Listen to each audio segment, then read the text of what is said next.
Folks, David here on the Vintage Future once again, and today I want to do a review for you on these White's MP boots. These are the MP M1s. The main difference there is the MP Sherman has this single piece heel stay here, whereas the MP M1 has the two-piece one. It's like this external heel counter is covered by this heel stay with this little kind of back strip thing here. They're always kind of tweaking with the designs. They have different names. MP M1, MP Sherman, MP Stewart. And they kind of keep changing the name, but for now, that's sort of how it is, so I won't go much more into that. But I just want to give you my impressions and some specifics, give you guys a realistic look into these and sizing and all that stuff, and away we go. So, as I usually do, let's start with the bottom and we'll work our way up. So these ones have Dainite. Nothing that special there. I actually like Dainite. I mean, it has its shortcomings. Slipping on ice and often a tile floor. You know, tile floors that are greasy and stuff. Not great. But other than that, they've actually been pretty good. Even going up like dirt inclines and stuff when I go on hikes and all that, they generally don't give me a problem. So that's that. And then it's the single row, kind of like Welt shown, which is a combination between stitch down and Goodyear Welt construction. Sometimes people try to use that as a synonym of stitch down construction, and that's not quite accurate. But you know, every maker uses slightly different terms. It's kind of like a welt, and then they stretch the vamp over the top of the welt and stitch it down. So that's kind of what's going on there. And this is Burgundy or Color 8 Chromexcel from the Horween Tannery in Chicago. Many of you have probably heard of that already, so I won't wax eloquent on the virtues of Horween Chromexcel. I love it. It's not my favorite leather, but it's super comfortable. Like, this is one of my most comfortable pairs of boots. It's a great fit, and Chromexcel just is soft and luxurious, and it just feels great. It's very comforting. Sometimes this comes in like an eggplant, a dark burgundy color like this. But sometimes it can actually look quite red. For instance, these are my Grant Stone diesel boots, also in Horween Color 8 or Burgundy Chromexcel, and they're very red. Unless you think it's just that different makers use different ones, I have several friends who have the same exact boot, White's MPs, or like a White Stevens boot, like my friend Jimmy. He makes kilties. You should buy some at Trinity Handmade. His White Stevens are Color 8 Burgundy Chromexcel, and it also looks very red. So I don't know if that's just batching or what, or different places that you click from the hide, but these are both Burgundy Color 8 Chromexcel, and one's really red and the other one's a little bit more purple. Here you've got a 4-row cap toe. This is what you might call like a false cap toe. It doesn't mean it's bad or anything, but instead of there being a full layer of leather, you know, in the vamp, and then they put the cap toe on top of it, it's just two pieces stitched together, and only one of these rows goes all the way through. I know this because Carl Morawski chopped a pair in half, so that's how I know that. So not a big deal, but just so that you know. Celastic toe structure here, so it's like kind of hard, but you know, you can push it in. It's not like dipped fiberglass or steel where you can't push it at all. You've got a lot of reinforced stitching, you know, 4 rows of stitching here. You know, you got 3 rows of stitching on the back, you know, the collar and the back strip, you know, tons of stitching all over the place. This tongue is a bellows tongue, so, you know, gusseted about half the way up, but it doesn't, you know, gusset all the way to the top like this. And it's a nice wide tongue, so you don't end up with that thing that I hate, super annoying, where the tongue like slides over to the side of your ankle. This is a very comfortable tongue, especially because it's, you know, Chromexcel.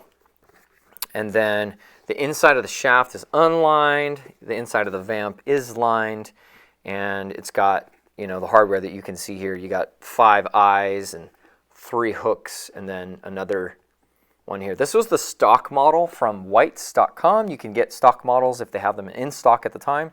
Otherwise, you can order through Whites or Bakers, and I'd probably go through Bakers in Oregon. They've got a great website. You can call them on the phone, ask any questions, get sized for free, which I would recommend. And you can customize at that point. Like if you go through Bakers, you can, you know, change the color of the hardware, or do you want a cap toe or not? Do you want broguing on the cap toe or just a straight cap toe like this? So many cool things you can do. So let's talk about the quality of these, the craftsmanship level, and then we'll talk about sizing. So yeah, it's pretty pathetic. It's clear that they very much have a work boot mindset when it comes to making these boots. So look at this. I mean, this just looks like straight garbage. Look at that. I mean, I happily wear these, so mind you, I'm not saying you shouldn't buy these necessarily, but I always try to set your expectations accurately. I just don't want you to think you're buying like this pristine product. You know, all this in here. And all this was this way before I bought the boots, by the way. It's not like I messed them up by wearing them. It's just very disorderly the way they do the stitching there. Another thing that always kind of I noticed when wearing them is, see this huge flap? Yeah, so they didn't like shave off the vamp nice and smooth. It's just this like extra big flap of leather there. You know, so is everything like nice and tight and durable? Yeah, I mean, these things are not going to fall apart. They're super comfortable. They're not going to fall apart on you. It's a good investment. I would say they're worth the money. So they're a good boot, but yeah, I just want you to see that they're definitely not giving you this like primo product, you know, every little stitch is in place. It's just not that way at all. So I wear these happily, but there you have it. They're not going to be this super clean build.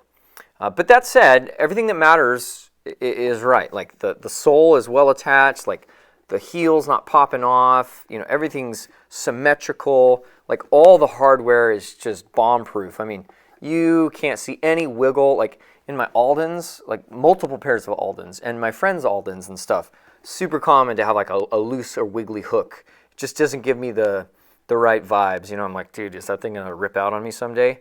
Even if it never does, it's just, I don't love having a product where you're always like doubting, like, you're like, are the wheels going to come off this car? Because they feel like they are. I don't think it's a good argument to say, well, oh, well, no wheels have ever fallen off this model car. It's like, yeah, but why would you make a car that like makes it feel like the wheels are always going to come off, right? So there's nothing about this that smacks of weakness, right? Just everything's just really well anchored.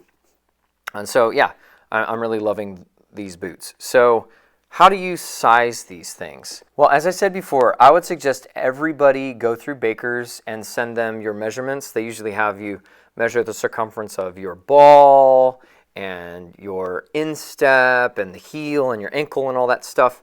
And then they have foot tracings done. Yeah, they're not perfectly accurate, but they're actually a really good idea because it gives them an idea of what your foot is like. Because your foot is not just a length and a width, right? It's a three-dimensional object. And so they need to see, like, what is this person's foot like? What is their arch like? You know, all that stuff. And based on that, they can really help you get sized. Because sizing isn't length and width only, right? It's about the shape of your foot, like what's your footprint like? You know, is your foot like this? Is it like this? Is it like this? It's also about your instep height. So you might technically fit into, say, a size 10 or something like that.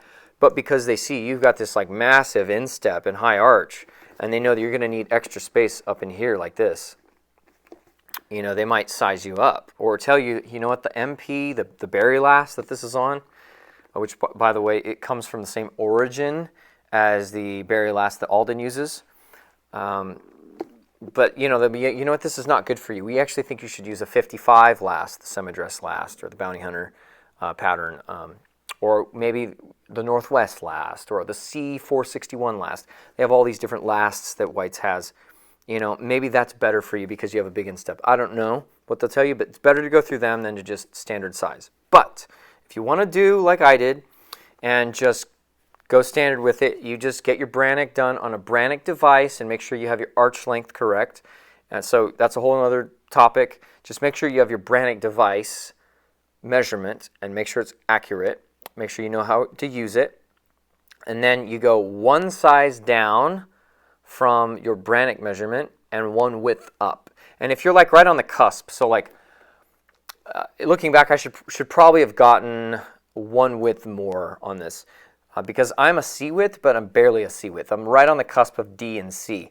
So you should call it, round up is what I'm saying, unless you're well within the range of your width. So if you're like right in the middle of the C width, call that your width. But if you're like a C, but just almost a D, you're like barely a C, call it a D and then go up one. So If you're a 10.5D, you should get a 9.5E in the MP. And for many people, unless you have like an extremely voluminous foot or like a super skinny foot or something like that, for most people, that's going to get you right on the money. You know, this is a fairly anatomical last, the Barrie last. It follows the shape of your foot. You know, it's not one of those like really triangular pointy lasts. Like think of a cowboy boot where it's like, dude, your foot's not actually that shape, so you're going to like be cramming your toes and all that. It's a very comfortable last, but it just runs really long and narrow, this last does. So it's like a little torpedo. It's just long and narrow. And so that's why you want to go down a whole size, and then after that go up one full width. And for some people, it's going to be up like 2 widths. So I got a 9.5D for my 10.5C Brannock. But because I'm right on the cusp of C and D, I probably should have got a 9.5E. Now, this ended up working out after I wore them for a while, but it did cause me some pain. It almost, at least just at this location, it did end up being a bit of a stretch to fit scenario, and you really want to avoid that. That's going to hurt your feet. I got some sore spots on my outer knuckle where your pinky toe is a couple times wearing these. So you want to avoid that. If I was going to do it again, I'd get a 9.5E to my 10.5C, almost D Brannock, and that would be right on the money. And I've talked to dozens of friends online who have had the same experience. So that is fairly reliable information. But again, everyone's different, so double check with bakers. It does not come with these green laces. These are from Guarded Goods, which I also really recommend. It comes with some black laces, cotton wax laces, you know, kind of the standard deal. And, you know, they also come with the leather rawhide laces. That's one slight issue, is the rawhide laces don't really want to fit in these tiny hooks, even though these hooks are super tough and thick and can't bend. It's just hard to get those leather laces in there. So that's a bit of a bummer, but other than that, you know, it's no big deal. Honestly, I like eyelets, so if I was going to do a custom makeup, I'd probably do brass. It's kind of shinier, right? And I'd probably do all eyes. But as it is, these have been great, and it's like wearing a tennis shoe, fit like a glove. So that's my impression of the White's MP. I think it's a fantastic boot, great service boot. I think it's not the greatest look this way. It's not ugly, but it's not super attractive. But the side profile, in my opinion anyways, I think is really nice. I think that's where this boot shines. I think you get that side profile, right? And it just is really attractive. It's just got this really just raw, worn-in look based on a World War II service boot, you know? So I'm going to give you a couple more close shots of this just so you can see, but then after that, we'll be on our way. And just so you can see like the details and some of the ways these have worn in over the last few months. And as I said, they've been quite comfortable. I've been very pleased with them, and I think these have hundreds of miles left on them. White's does resoles pretty well, pretty easily, so that's nice. One downside to like a lot of my Viberg boots is those are stitched down, and it's very hard to find a place that will do the stitch down resole correctly if you ever need to do that. Even Viberg, sometimes there's little mistakes made. So something like this, White's, is going to give you a great resole if it ever comes to that. So that's that boot, and check this boot out. Chromexcel is still my favorite leather smell. There's a lot of great leather smells. I love the smell of Horween shell cordovan. I love Merriam horsebud, or like Horween chamois, Horween Essex in Dublin, wax flesh, CF Stead suede. There's like all these different kinds of leathers I love the smell of, but something about this leathery sort of sweet smell that Chromexcel has, I really enjoy that. And this last is actually fairly almond. The toe cap makes it look a little bit more bulbous, but if you see the plain toe version, which I have had a pair of those in brown Chromexcel, it's a little bit more almond. Not really pointy, but yeah, a little bit more almond. Check out that heel counter area back there. Check out some of the tongue wear. You know, that's cool. Very nice. the hardware is wearing into the tongue a bit, but I don't think it's wearing a hole in it or anything, at least not yet. And this is kind of cool, some of the dye from the tongue coming off on the side of the inner shaft there. So, yeah, it's kind of gross because you can see what I stepped on and stuff, but you just see the wear after a few months of Dainite. Dainite wears down relatively quick, but it's not like the worst ever or anything.